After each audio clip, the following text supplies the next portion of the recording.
Insurance Commissioner Mike Kreidler is here to give us an update on our state's plans to insure its citizens and the changes we might expect or anticipate as a new administration takes on Obamacare and prepares to vote on the Affordable Health Care Act. Mike Kreidler is Washington's 8th insurance commissioner, a former member of Congress. He was first elected as insurance commissioner in 2000, and he was reelected to a 5th term in 2016. He's a doctor of optometry with a master's degree in public health from UCLA, and he practiced at the Group Health Cooperative in Olympia for 20 years and served 16 years in the Washington State Legislature. And this may be a little known fact, but he is the longest serving insurance commissioner in our country and a national leader.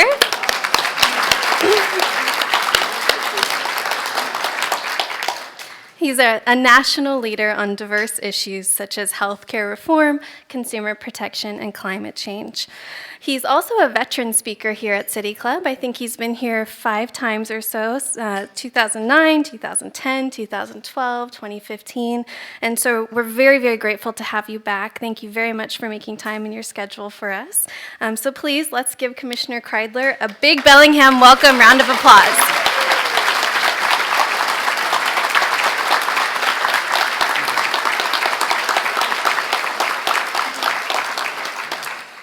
Well, talk about the eye of the storm. That's really where we're at right now nationally. But sometimes people tend to forget just what we had before the Affordable Care Act. And it reminds me of a small business person in Olympia who I'd known for a number of years, actually knew his father before him. And he contacted me about his administrative assistant's significant other. They weren't married, but he didn't have insurance. He just received a very bad diagnosis of a very aggressive form of cancer.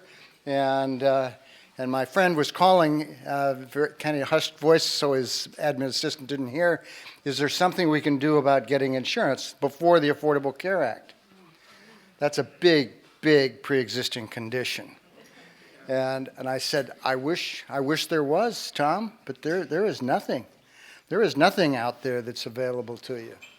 Obviously, today, and unfortunately, that person didn't live very long. Now, whether having adequate coverage would have made the difference, who knows? But one thing about it, it certainly didn't help. It made it a lot worse. He did pass away shortly thereafter. But I also had an email from a young man, or actually not too young. Well, they're all young to me now, but it's relative. That talked about how before the Affordable Care Act, he had a pre-existing condition. He couldn't get anything more than just a very high deductible, catastrophic type plan, and it really didn't provide any kind of health insurance coverage. The other part of it is that now, because of the Affordable Care Act, he receives a significant subsidy to help him make health insurance affordable to him, and just how grateful he is. But he was contacting us in the Office of the Insurance Commissioner to say, what's going to happen? If this goes away, am I still going to have health insurance coverage? So that's certainly one of those things that it really drives home just exactly how important this discussion is right now.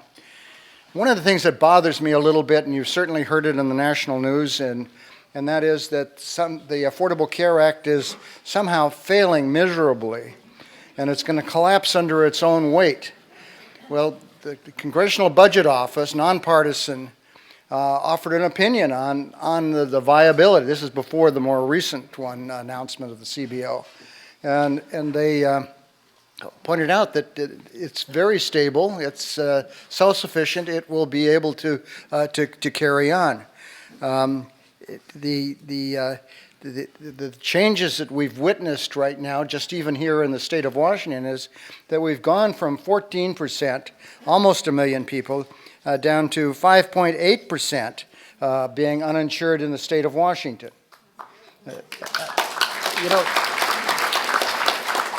just here in Whatcom County, we were looking at something around 29,000 people without health insurance, and now we're down under 15,000 people. Now, I don't know, I consider that a success story to talk about, not just for Whatcom County, but for the state as a whole. Now, I'd be the first one to tell you that a number of states are certainly somewhat challenged. We did have a bit of an advantage going into the Affordable Care Act, quite frankly, I can tell you, because I'm very active with the National Association of Insurance Commissioners to understand what they have in different markets. In some cases, they didn't have a competitive market before the Affordable Care Act. We did. Now, you might say, well, it wasn't that competitive. We dominated 80% of the market by 3 big insurance. But I can tell you, Regence, Premera, and Group Health went at it tooth and nail. They were very competitive with each other. Compared to other states, that was a big improvement compared to what they had in their markets, even going into the Affordable Care Act. The other part of it was that a number of states really fought the Affordable Care Act, even to the point, unbelievable, that they didn't expand the Medicaid program. I mean, this is federal dollars. We're talking hundreds of thousands of people in the state of Washington, much less than what would have been in their case, who are going to then continue to be denied health insurance coverage. They'd have to try to get into the commercial market so they could get health insurance coverage with a subsidy, but not with the expansion of the Medicaid program. They were so determined in a number of states to attack and fight the Affordable Care Act that they wouldn't even take the opportunity here to make sure that more of their state residents actually had health insurance. Absolutely incredible. They wouldn't also create their own health insurance exchange as a state. And when the president, under political pressure, made the decision to say that the older policies that were out there before the Affordable Care Act, if you like them, you can keep them. That was a disaster for those states that took him up on that, and almost all states did, except Washington. And I'll tell you, the reason is because you create 2 risk pools. If you're healthier, even if it's a lousy policy, non-Affordable Care Act compliant, why wouldn't you want to stay with that plan? Because then you have insurance in the name of insurance, even if it doesn't cover pharmaceuticals or cover maternity, it's a very weak plan, it's still insurance, and you're paying a lot less out of pocket, and they're not fining you because you don't have insurance. So when you do that, the good risk goes over to these older plans. The bad risk, if you have any major medical problem, you want to be over there in the ACA compliant plans, so you go over here. That's where the bad risk was. As a result of that, you bifurcated the risk pool that you have from the standpoint of the risk pool that you have. It's not united, it's in 2 risk pools, the good risk and the bad risk. And that's what a number of states wound up doing. And lo and behold, they've had some problems as a result of that. Also, you had Congress eliminate the funding for the risk corridors, which helps to stabilize the health insurance market in the state. So if you want to badmouth the Affordable Care Act, and if you're a member of Congress, then proceed then to also knock out the funding so you can have a self-fulfilling prophecy here. See, it's collapsing under its own weight. In fact, it wasn't. But also you saw that even in the first days of the Trump administration, they cut off the funding for an advertising for the Affordable Care Act. So it took a dip at the end, largely because they weren't reminding people that there was an open enrollment period that they were eligible to go to. Now, I'd be the first one to tell you, and I've said it here before, the Affordable Care Act is not perfect.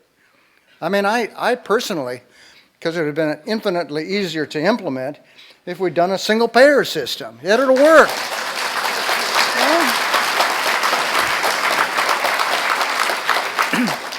Now, Barack Obama would have gone for a single-payer system, but politically, you just couldn't get there.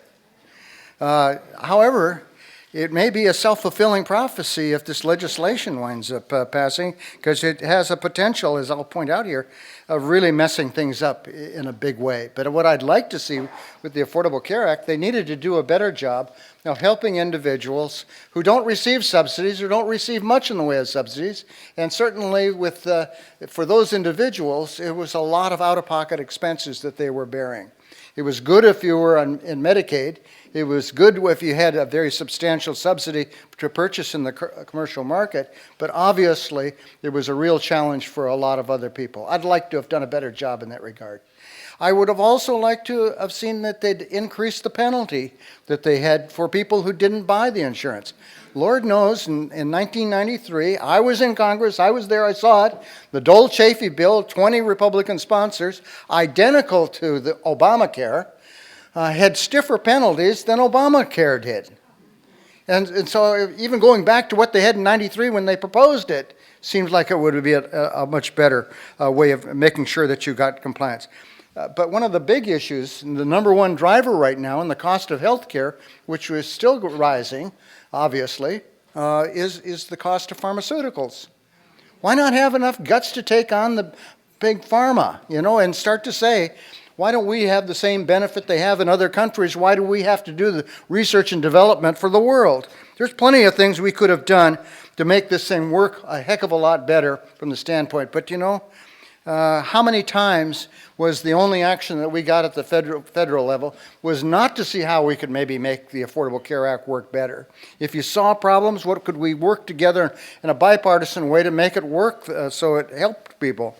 How many times did they wind up, countless times, just repealing the Affordable Care Act?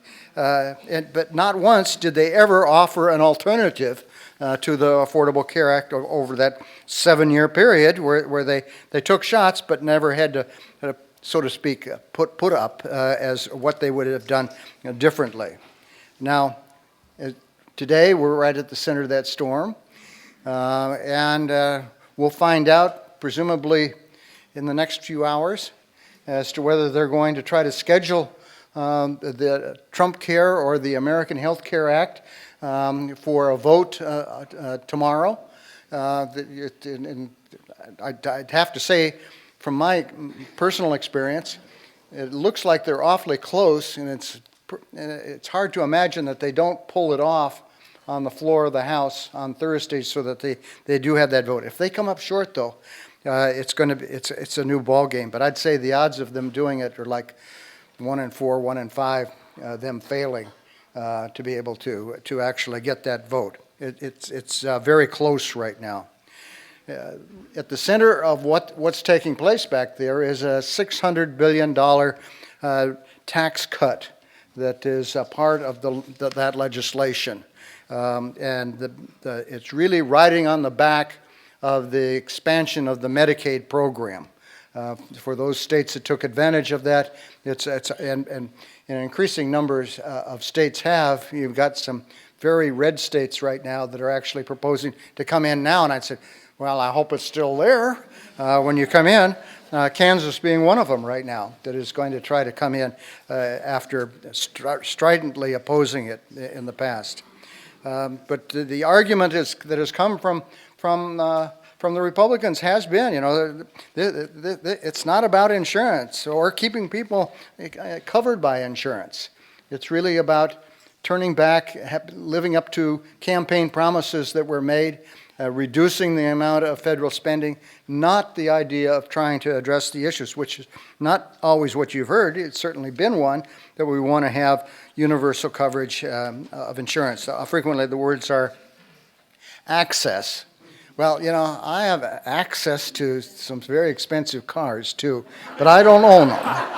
And quite frankly, that's such a phony thing to be able to say. Now, last week, in fact, last Thursday, the Democrats asked me to come back and be on a panel. They wanted to have the hearing that hasn't taken place. I've never seen legislation proceed like this with so little transparency, so little in the way of actually no public hearing. So they created one in the House I got a call from Steny Hoyer, who's the Democratic whip, and Nancy Pelosi was there, and several of the major committees, ranking members were there, and a number of members were present too, to be on a panel to talk about what's happening out here with the Affordable Care Act. So I could actually have the opportunity to talk very specifically about a state where it's working quite well, and also to talk about what's happening on a national basis right now. Again, I've never seen a process like this for legislation, particularly if you go back to 2009 and do the comparison with the Affordable Care Act, and 15 months or whatever it was that they worked that legislation, innumerable numbers of public meetings. They worked diligently, unlike this time, actually trying to get Republican support for its passage. It was an entirely different world. One of the things that we wound up doing in the Office of the Insurance Commissioner is that we were privy to the numbers from the Health Care Authority and from the Health Insurance Exchange as to what really took place in 2016. So very recent numbers, and we had that data, and that data afforded us an opportunity to go through and do an analysis of on three major parts of Trump Care as to what it would do in way of impact. So it was like you threw a switch.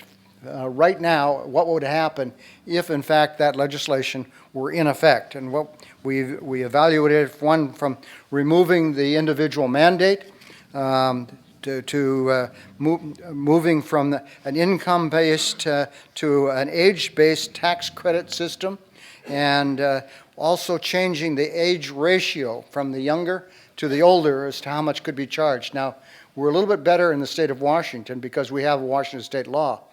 The legislation calls for 1 to 5.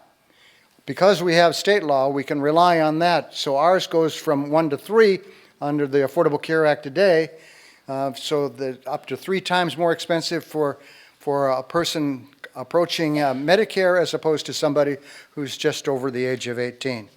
Ours is limited to 1 to 3.75.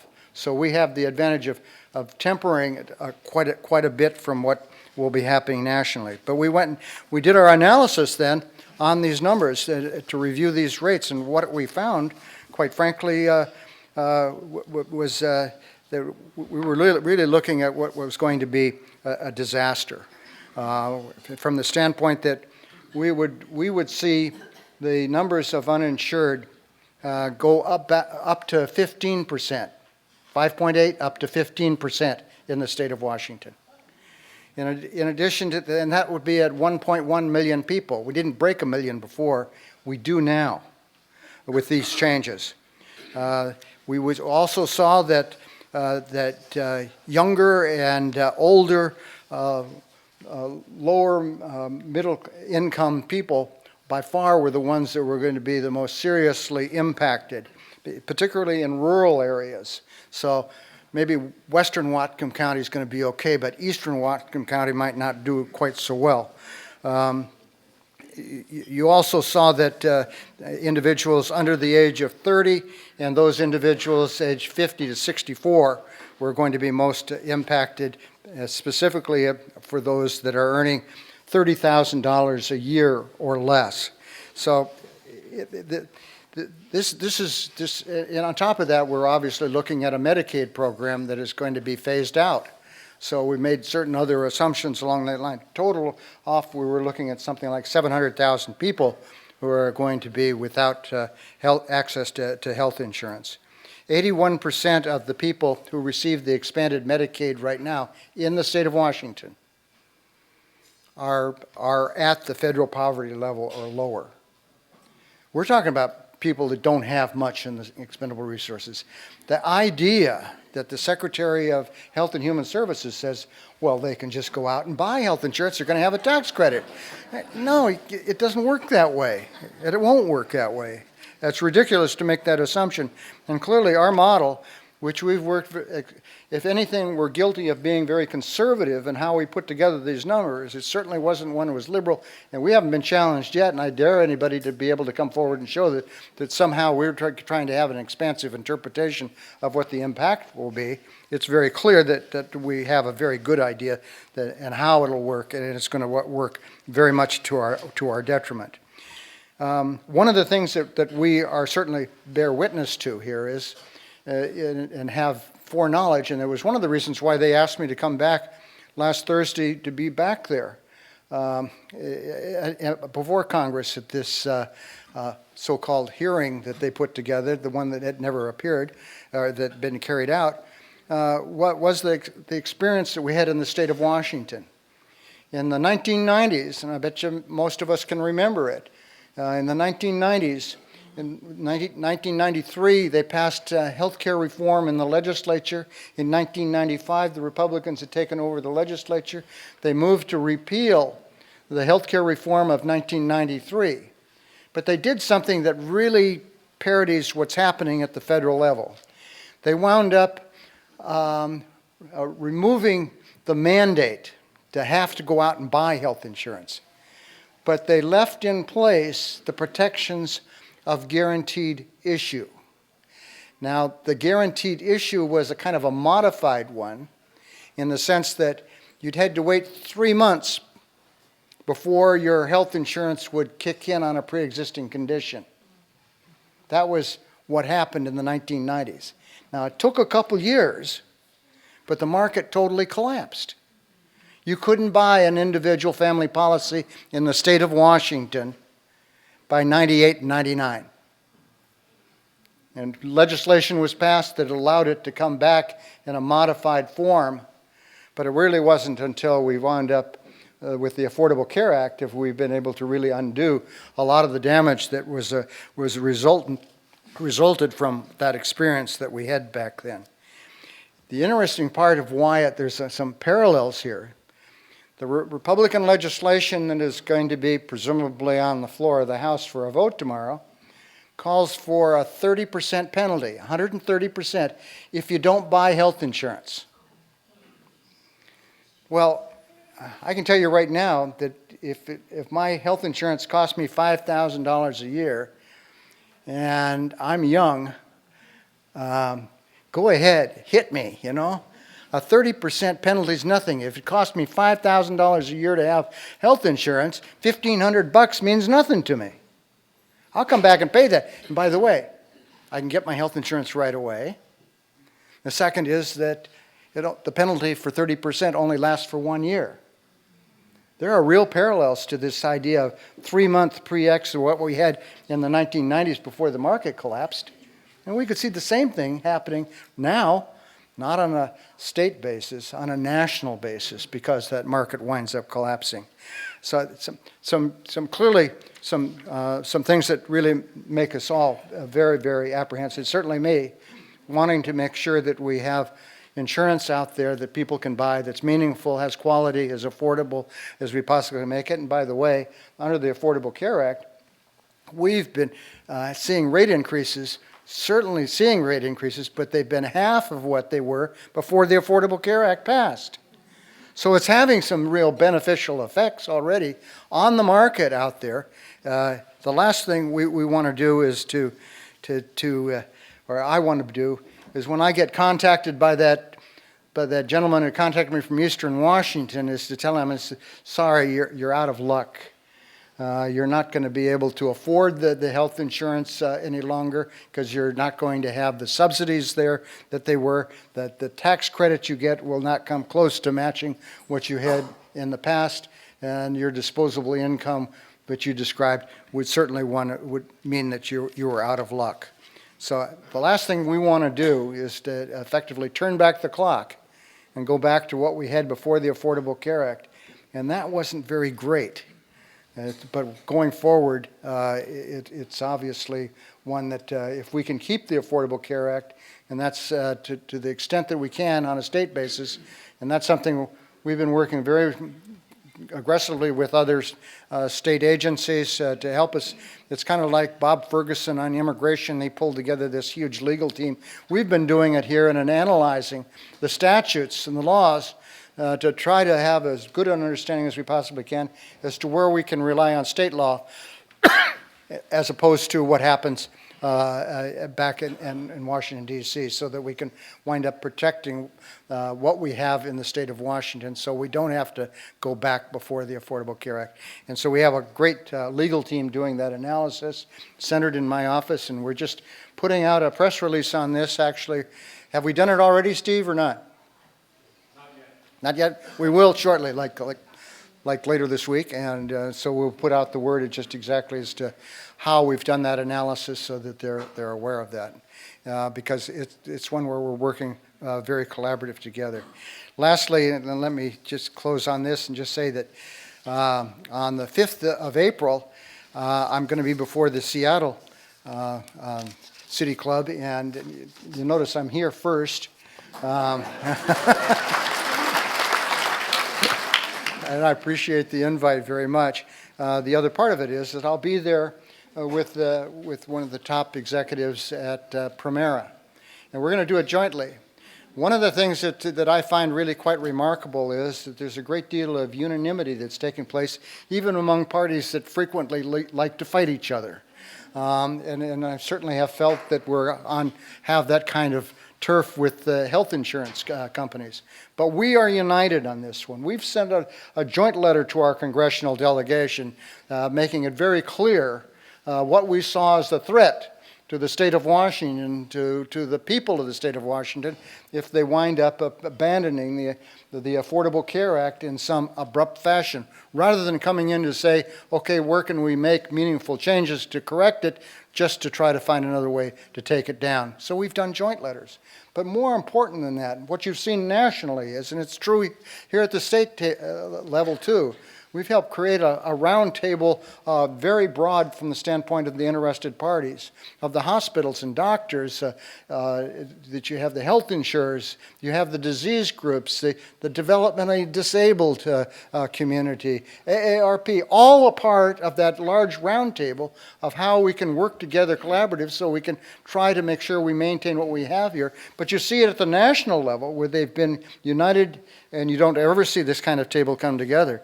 At the national level, they're united in opposing Trump Care, or the American Health Care Act, from going into effect. United.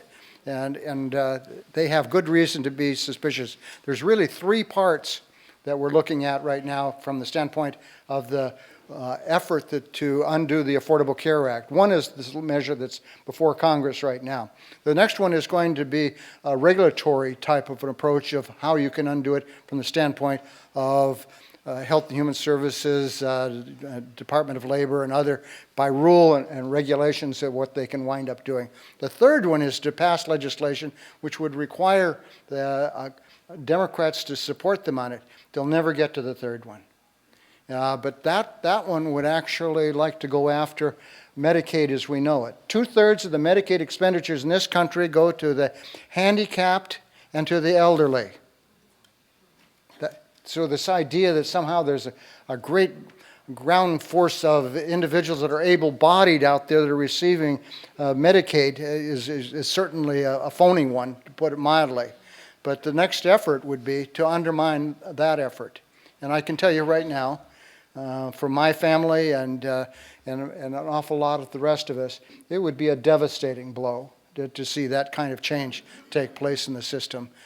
Families are not prepared for those kind of cost shifts, and that's clearly the effort they want to go. But once more, with a lack of transparency, we haven't seen that legislation.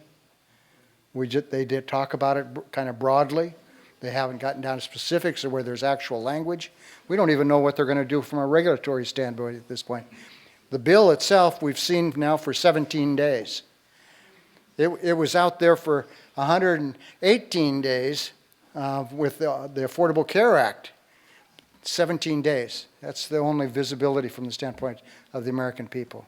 So we've got our job in front of us in order to make sure that we don't hurt Washingtonians, and much less the people of this country.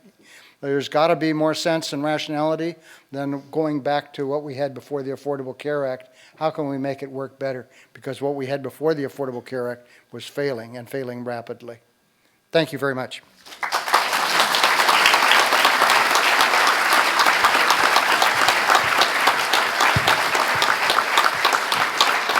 Thank you, Commissioner. Thank you very much for being here today. So this is the part of the program where we will take some questions.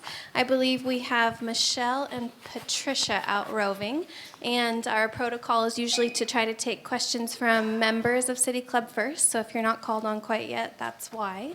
So we've got a lot of hands in the air. You feeling ready? No, I'm Up to bat?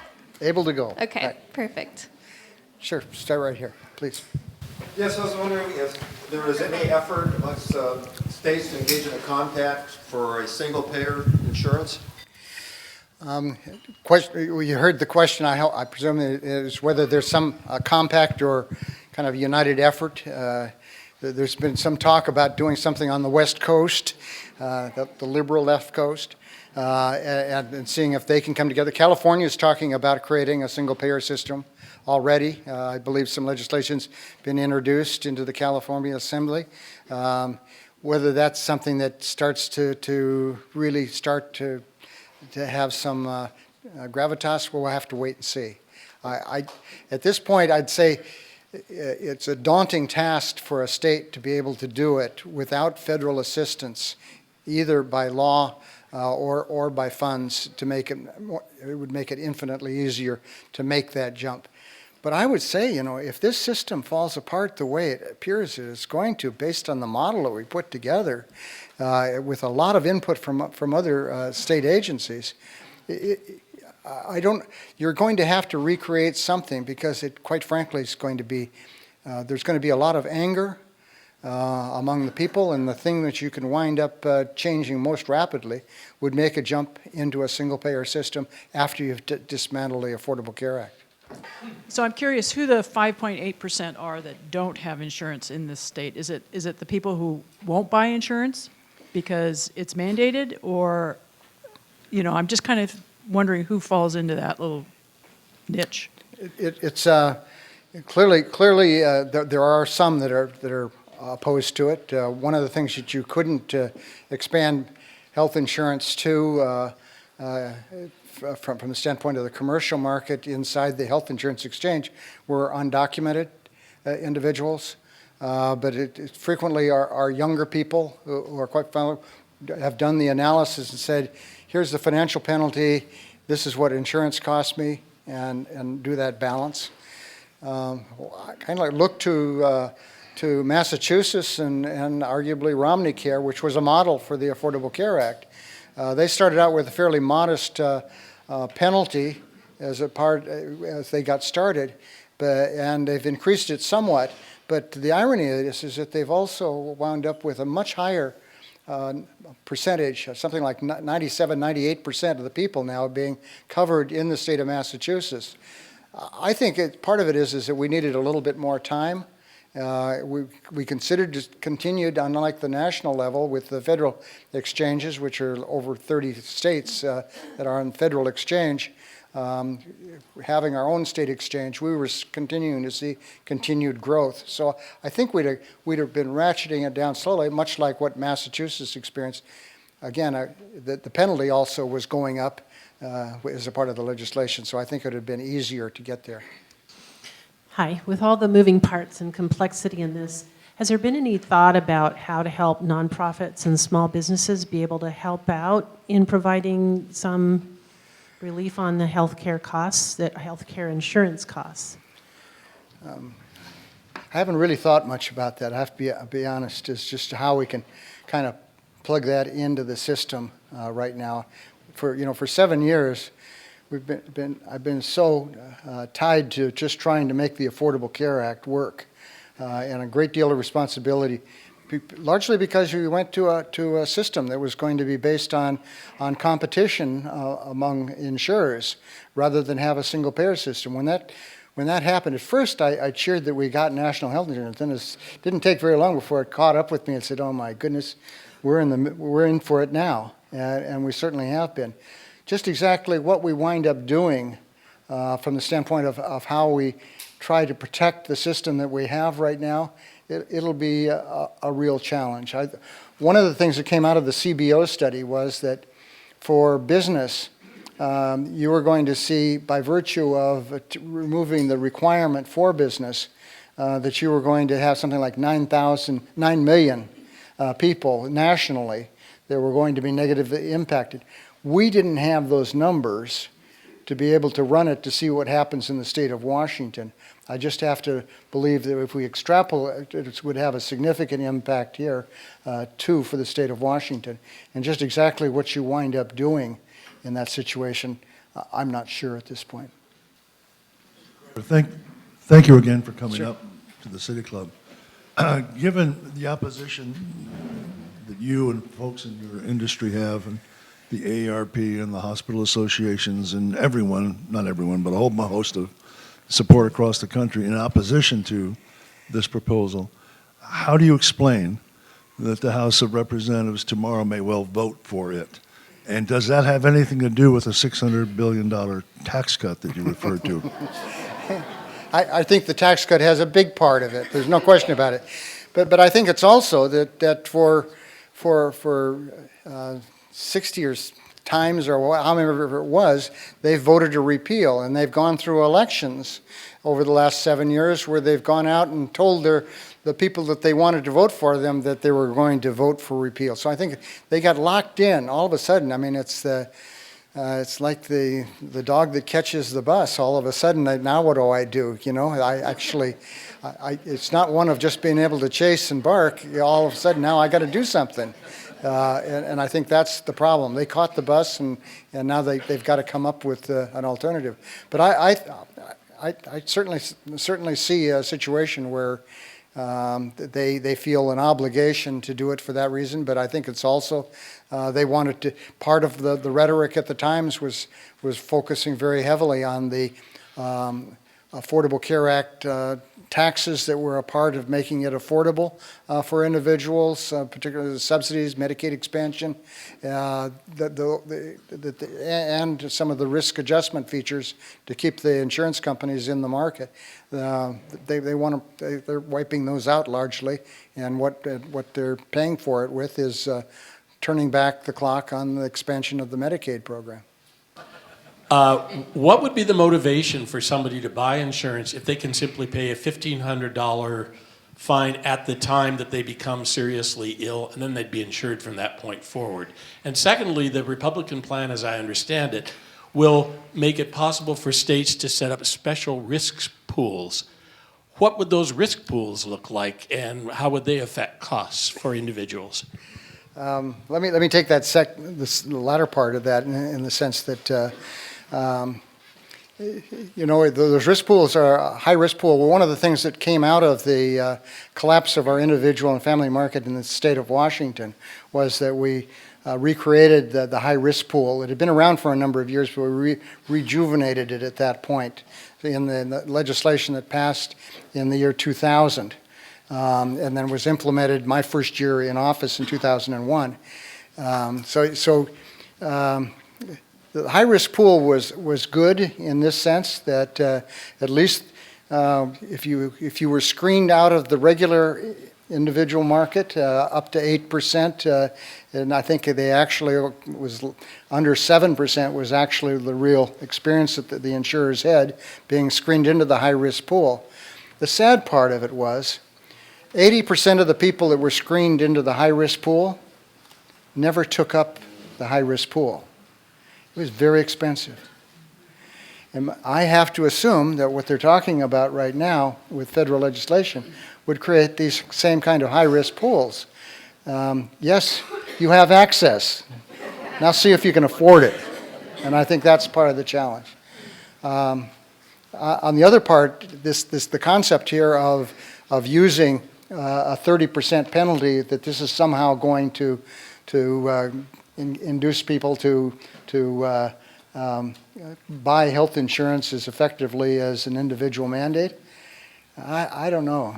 I noticed it's legal. I saw a store just down the street here, but they're smoking something when they think something like that. because you just don't have the tie, you know.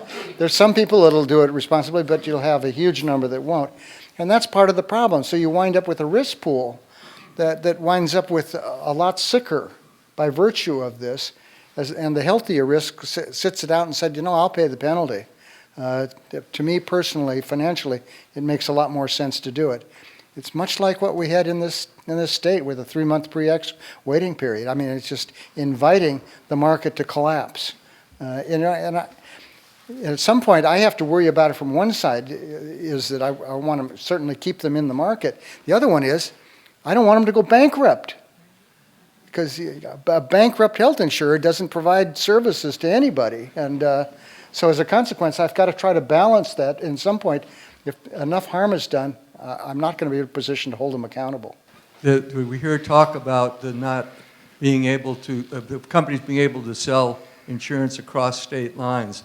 Does that put you out of job?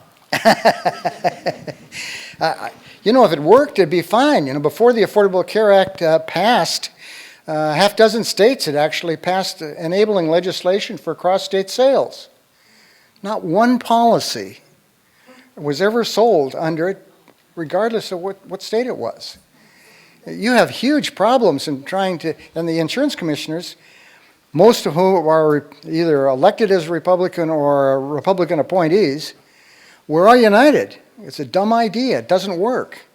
And the reason it doesn't work is if you buy a policy in another state, what kind of network of providers, which hospitals and doctors are going to accept that insurance policy? And what standards was it approved to?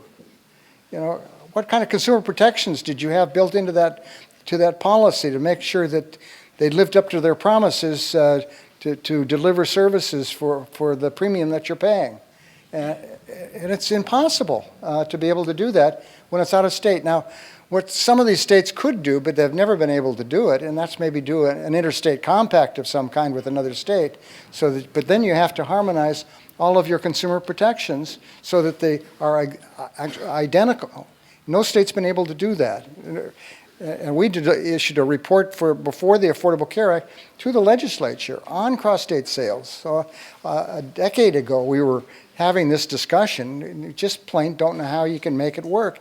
And since we could look at those states that actually passed legislation to do it, and not one being able to do it, including Georgia, which always surprises me because Tom Price is from Georgia. That's where he was in the legislature and where he was in Congress before being appointed Secretary of Health and Human Services by President Trump.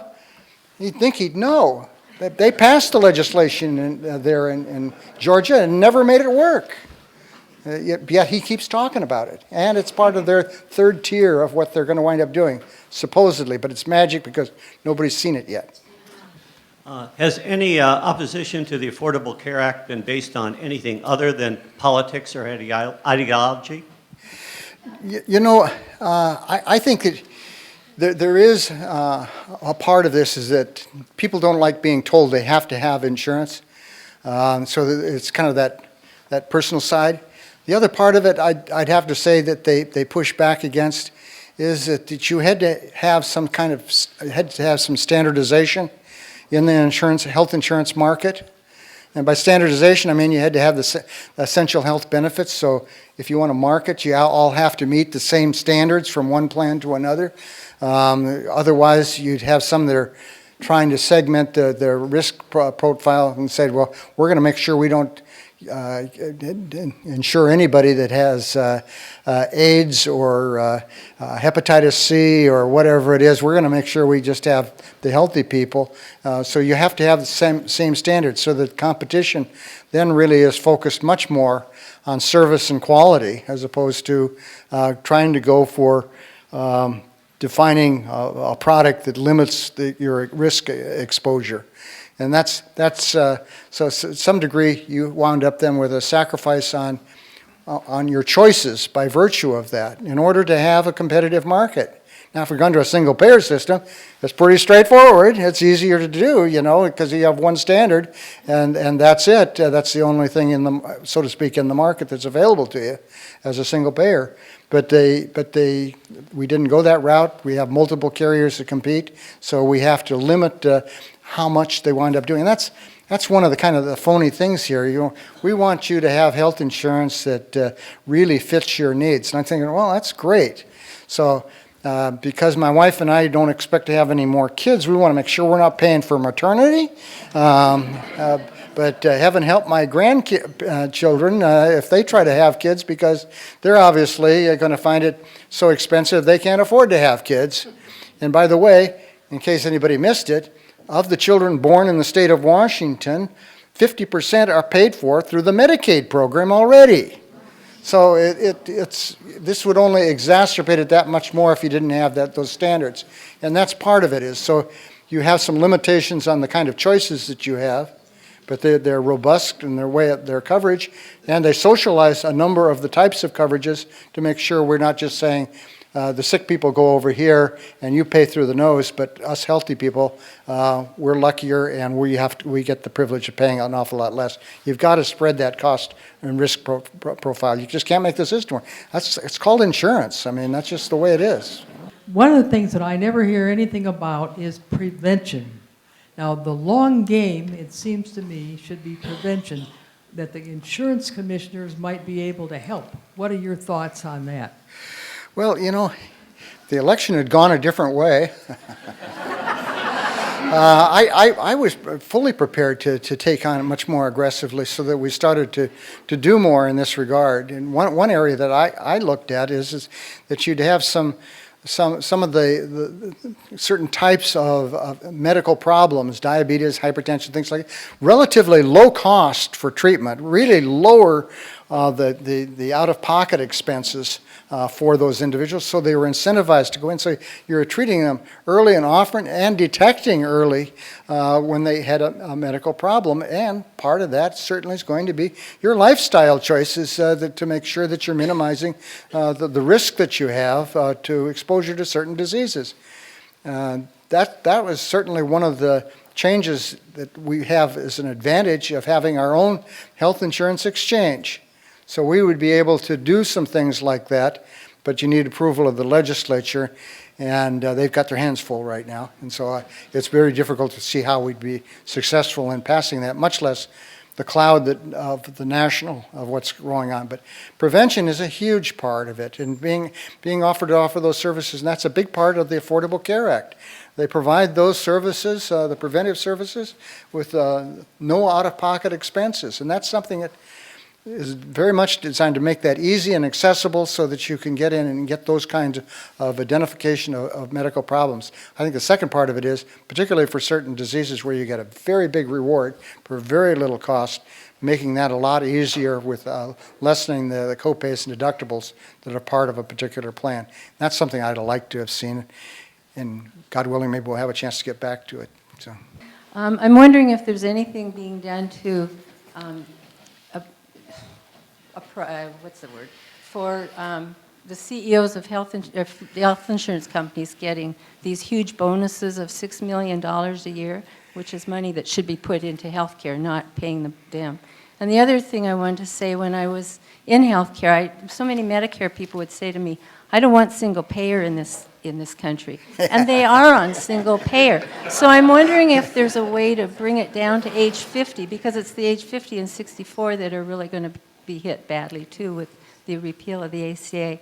So is that any kind of possibility down the road?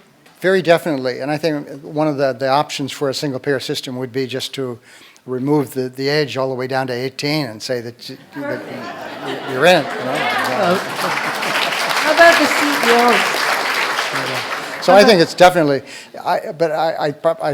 my mind started to wander because I'm a retired Army officer, and so I belong to MOA, Retired Officers Association, and I've gone to some of their meetings. They tend to be very conservative, and what I find interesting is they rail against the Affordable Care Act because they rail against anything like a single payer system. I said, you know, what kind of health care do you think you got? You know, I don't bring it up. Could you talk a little bit about, I understand that under the Affordable Care Act, hospitals were required to do a whole lot of different things like medical records and all that, and they've put millions of dollars into things. What's going to happen with all of that? And are hospitals actively engaging the people who are for this new law? Well, the hospitals probably would have had to get to that point of really moving much more aggressively toward electronic medical records and under any circumstances. But the Affordable Care Act gave them the resources to much more easily handle that expansion of those kinds of services. The part that really bothers me about hospitals is that before the Affordable Care Act, there were a number of programs that helped hospitals with their costs, because you had, if you take a look at the uncompensated care just in the state of Washington, before the Affordable Care Act, it was like, and this is conservative, but largely it's just the hospitals, we were talking $2 billion a year. Now we got that down to $1 billion a year because of the Affordable Care Act. But and so that means there's a much better cash flow coming to them. But before the Affordable Care Act, there were other programs that were out there, dish payments and others, that helped to lower their risk and exposure as a hospital. Those aren't being reinstituted at this time. So there's a reason why the American Hospital Association and the hospitals in the state of Washington are united in saying, slow this train down. You're moving so fast.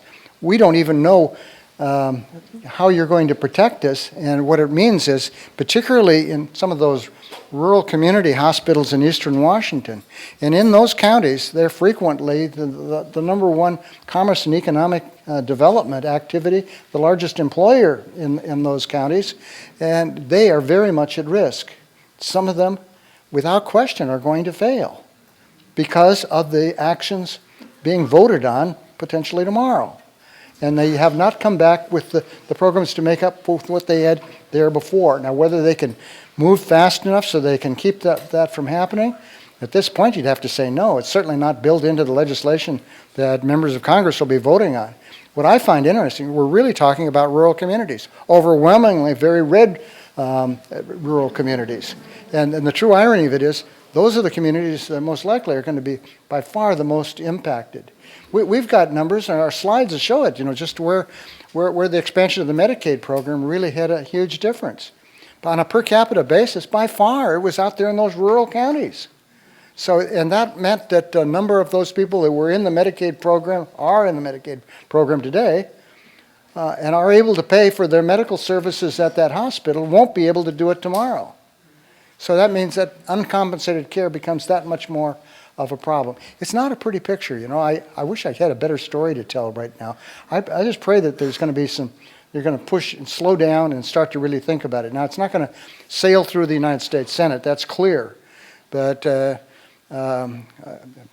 Mitch McConnell has said, maybe next week we'll have it on the floor of the Senate. So whether they can move that train that fast looks really dubious at this point. But I'd sure hate to see this happen. So without any public hearings, only 17 days so far that it's even been visible to the public as to what they're proposing, that you'd wind up then with such significant and you'd have to say catastrophic impacts on the people of this country. That's a sad situation. I'm very interested, as are all of us, and this problem. I just accidentally ran into a new program I'd never heard of the other day, other than HR 676 would be bringing down Medicare for everyone. There's a plan out there called the Purple Plan. Have you ever heard of such a thing? Say that again. The Purple Plan. It's called purple because both red side and blue side would kind of like this. It's a single-payer plan. Instead of using subsidies, which are bad, they would use vouchers, which are good. And I just wondered if you'd ever heard of this, because it just bounced out there, and it had a lot of Nobel Prize winners and economists and people all over the place. I thought, am I the only one that's never heard of this? I have to admit, I haven't heard of it either. So There's a lot of concepts out there. I wish, after 7 years of trying to repeal the Affordable Care Act, that they'd put a plan that, such as the Purple Plan or something like that. It'd have been a whole lot better than having a vacuum, and then all of a sudden try to jam things in the matter of a few days through the Congress. I assume that your work involves auto insurance as well. It does. What could we learn from, we have mandatory auto insurance in the state. What can we learn from the process of developing that system to apply to health care? Thank goodness I don't have to regulate that part of it, is the non-compliance with automobile insurance. But we could have as many as 30% of the drivers out there. The Department of Licensing has control over that particular issue. Perhaps a better comparison would actually be homeowners insurance. If you have a mortgage, you don't have a choice. The bank's going to insist that you have a policy for homeowners insurance, largely for fire, but in order to protect their loan that they have made to you for your purchase. And the comparison of that would be this: one is there's a great deal of standardization in what homeowners insurance looks like, much like what we have right now under the Affordable Care Act. Whether you buy at a different metal tier, so differences of out-of-pocket expenses, but at the same time, there's a great deal of standardization in what those policies look at. It's not dictated specifically certainly not by state law, but no lender's they want to make sure that you have certain parts of protection, so they're going to make sure that the insurance that you buy is going to be one that's adequate to protect their loan that they have made for you for that mortgage.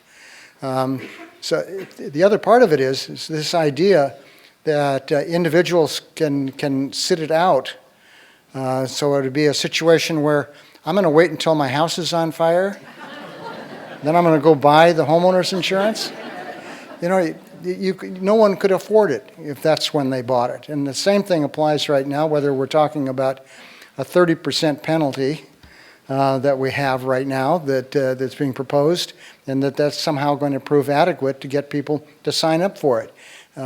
It's got to be a lot more akin to the mortgage lender saying, you have a homeowner's policy or we're not going to give you this mortgage. And it's got to be a much stronger tie. The part that really hurts are the number of individuals who will sit out the system. And do so very purposely, and they can pound their chest and say, this is my right as an American to whether I make a choice here to have health insurance or not. But what they turn out to be are free riders. They ride the system on our backs, and then turn around when they really need health insurance coverage. Oh, okay, well this is charity care from the hospital. You know how they make up charity care? Increasing the rates on everybody else. And that's a free rider. Your freedom comes at my expense. And you know what? That's not fair and equitable. And for individuals that are struggling financially, we need to help them to make sure that they have insurance coverage. That's why insurance coverage is so important, to try to get up close to 100% coverage. So you get rid of the free riders, acknowledging that you're going to be there to try to help individuals that are struggling financially.